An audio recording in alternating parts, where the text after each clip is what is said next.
In the late 60s, my family moved from New South Wales to Queensland and into an old Queenslander. For those who don't know, Queenslanders are old timber homes with corrugated iron roofs that are generally raised on wooden stilts. My parents had left me with Grandma to make the trip up to Queensland to house hunt. When they came home, they were excited and told me I'd have my own room. To be told at 10 years old I'd have my own slice of the pie, away from my sister, was like telling an adult they'd won the lottery. It's for this reason that I remember every detail of that first day. Driving up to the house, I was excited to see there were children playing cricket in the street. Finding anyone to play with at my old place was slim pickings, and I'd grown accustomed to making my own fun. Dad started hauling our belongings up to the front steps as Mum directed him with my sister in her arms.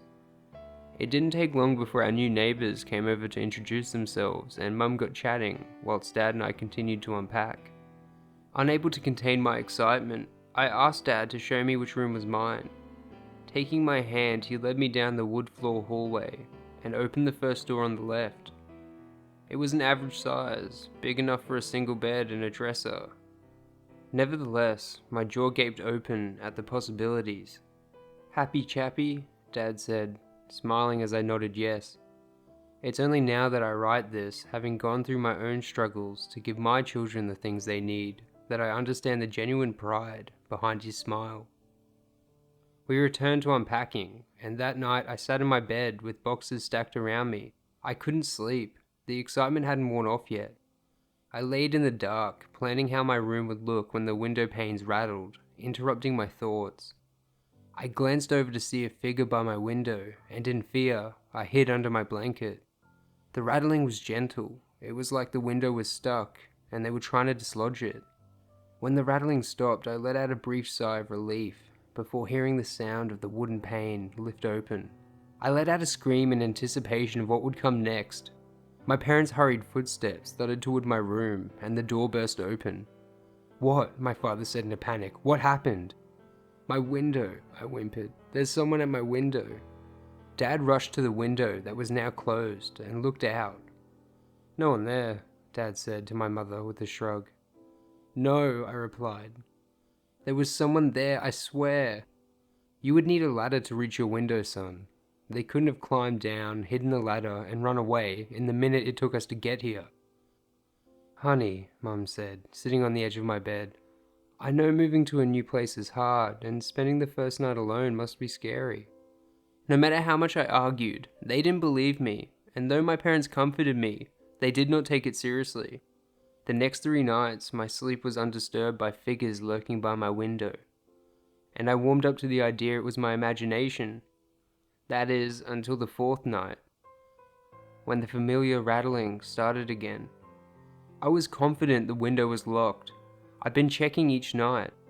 This idea emboldened me to peek one eye over my blanket and to the window. Sure as day, a man was perched by my window, trying to slide it open. The moon illuminated enough of his features to reveal an excited smile. He got the window open about a quarter of the way before I mustered the courage to scream. His eyes widened in surprise and mouth gaped open. He wasn't looking at me, but in the direction of my door. The man's head cranked backwards and he fell away from the window without attempting to stop his fall. Again, the thudding of footsteps came down the hallway, and my door burst open. "He fell down," I cried. "I'm not lying." Dad checked the window. "For Christ's sakes, Jen, grab me a torch," Dad ordered, arming himself with a cricket bat I kept in the corner. "Is he there?" I asked as my mother hurried out of the room. Dad ignored my question and marched for the front door. Again, he found nothing, and for a second time, I received a lecture about nightmares and the fear of change. Only this time, there was the mention of me moving back in with my little sister. I didn't want to go back to sharing a room. I just wanted the man to leave me alone. Another few nights passed before the rattling returned. I just watched the smiling man attempt to open my window and took a deep breath before jumping out of bed to face him. This time, I could see him better. He was young, probably in his early 20s. "Leave me alone," I yelled as he started to push the window open. Go away!" He continued, not bothering to acknowledge my presence. The window cracked open a quarter way before his eyes widened in surprise. But he wasn't looking at me. He was looking straight through me. His mouth fell open, but now that I was closer, I could see it. A hole in his chest appeared, and the blue fabric of his t-shirt darkened around it. The man's neck then snapped backwards, and he fell down. This time, only my mother came to answer my calls. I was the boy who cried wolf, and Dad was no longer having any of it. I told her what I'd seen, and there was a look of concern, but not one of belief. The next morning, there was a knock on the door, and Mum opened it to find Betty, our elderly neighbour, standing meekly on our welcome mat. "I know it's not my business, but I heard your boy screaming and thought I'd come over to check on you." Mum thought the woman to be an old sticky beak, but chatting over a cup of tea was the polite thing to do. I didn't mind because I got a few biscuits out of the polite endurance of the unannounced company. Mum told her about my nightmares, and Betty turned to me with a smile. "What's the John Dory, young man?" I watched the colour drain away from her withered skin as I told her. Though visibly shaken, it didn't stop her from chiming in with a long-winded story the moment I finished speaking. "Heaps of Yankees stationed in these parts during World War II, causing more harm than good if you ask me. That one Yank fella, killing all those women. Bloody brownout strangler," Betty cried, throwing her hands up. "No one felt safe till the Yanks let us give him the rope," Betty said, looking over to my mother, who shrugged, slightly confused. "What does this have to do with my window?" I asked, lacking the tact of an adult. Betty paused for a moment. Her eyes wandered to the back of her head in search of the point she was trying to make. "A man was murdered right outside it," Betty replied. "What?" My mother perked up. Betty nestled into a chair, readying herself to tell a story and excited to have people who wanted to hear it. "A young man was returning from service and planned to surprise his wife in this very house. Tried to sneak in through the window to catch her by surprise. If I remember right, it was his son's room at the time." My mother's face changed from concern to genuine fear. Fear that I was telling the truth, and my nightmares were real. Betty continued. Little did he know, she'd been having an affair with the Yank. Dropped the kid off at her mother's. The Yank thought the man was trying to break into his own house.